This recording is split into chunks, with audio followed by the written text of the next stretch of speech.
New York's new bail reform policy, which is set to go into effect in January, has more officials in the legal system concerned. One America's Caitlin Sinclair has more from New York.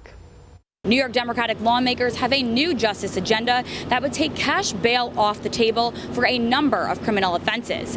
Now, this includes violent crimes such as manslaughter in the second degree and criminal possession of a weapon on school grounds.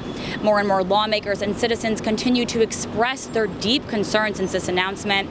Assemblyman Brian Kolb tells One America News he believes this removes common sense governance millions of New Yorkers rely upon each day to keep them safe. I think the streets of New York State are going to be more unsafe than they were before this bill goes into effect, and we're already seeing impacts of this early release program and early movement to the January 1st date already in communities, different communities throughout the state. So I believe our streets are going to become more unsafe based on, I think, a very poorly written bill that has been labeled, a criminal justice reform. Until now, it has been up to a judge to decide if a particular offender is a danger to society and needs to be taken off the street.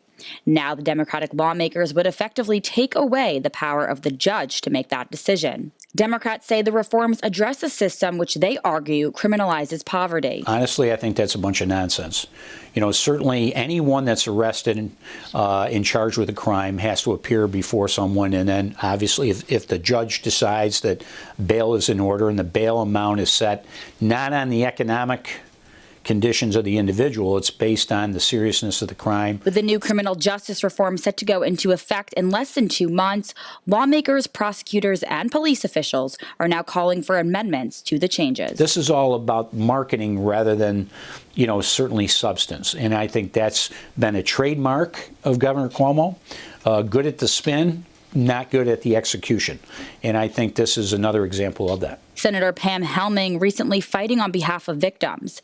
As a senator for the 54th District of New York, she only heard of the reform plans after they were already announced. The public also taking to Facebook saying they no longer feel safe living in the city, blaming Governor Cuomo for, quote, making New York one of the most dangerous states in which to live. Come January 2020, inmates currently held on charges that fall under the new law will be able to sign a petition for their release.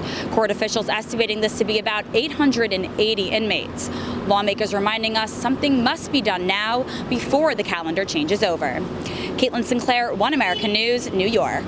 Want to see more videos like this? Click on the link below and subscribe to One America News on YouTube, and call your cable provider and kindly demand that One America News is added to your lineup.